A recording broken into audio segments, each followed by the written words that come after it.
మిగిలిన స్తోత్రాలన్నీ ఒకెత్తు తక్కెట్లో, ఒక్క దక్షిణామూర్తి స్తోత్రం ఒక్కటే ఒకెత్తు. ఈ దక్షిణామూర్తి దర్శనం అంటే అంత గొప్పది.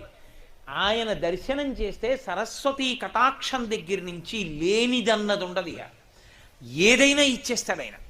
అంతటి పరబ్రహ్మం మీకేమి ఇవ్వలేదండి. ఇంకా లౌకికమైన కోర్కెల దగ్గర నుంచి మోక్షం వరకు ఇవ్వగలడు. కరతలామలకము, చేతిలో ఉసిరికై, మౌనవ్యాఖ్య